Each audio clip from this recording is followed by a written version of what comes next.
শতাব্দীর পর শতাব্দী পরী নিয়ে ভাবনার জগতে মানুষ নানা আলপনা এঁকেছে। পরী মেয়ে অনিন্দ সুন্দরী, রাতের অন্ধকার ফুঁড়ে শুভ্র আলোয় উদ্ভাসিত হয়। তার পিঠে রয়েছে একজোড়া মেখমযুক্ত পাখনা। কেউ কেউ বলছে তার হাতে জাদুর কাঠি আছে।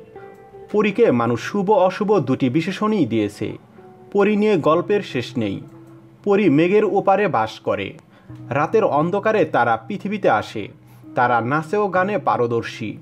পরীর ইশারায় বাগানে ফুল ফোটে বলে অনেক দেশের মানুষ বিশ্বাস করে।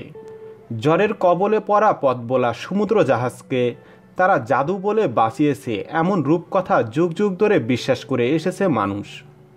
সত্যি কি পরী আছে, যাকে নিয়ে এত গল্প?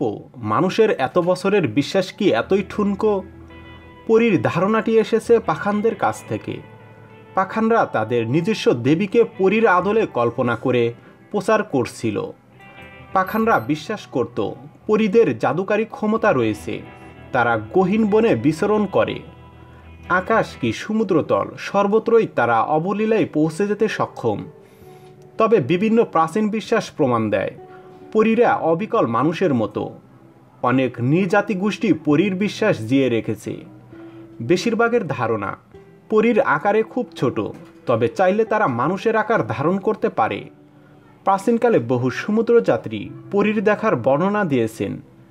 Sir Arthur Conan Doyle princess and dancing fairies ছবিটিকে সত্যিকারের পরীর ছবি বলে মত দিয়েছিলেন। পরী নিয়ে বাস্তবতার প্রথম ছবি হিসেবে এটিকে গুরুত্ব দেওয়া হয়ে থাকে। সেই ছবিতে প্রিন্সেসের সঙ্গে নাচে গানে মত্ত একদল পরীকে দেখা যায়। পরী নিয়ে বিজ্ঞানের যাত্রাও কম নয়।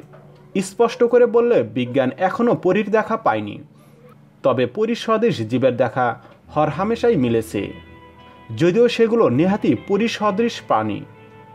পরী বলতে মানুষের যে গল্প তার ধারে কাছেও নেই সেগুলো।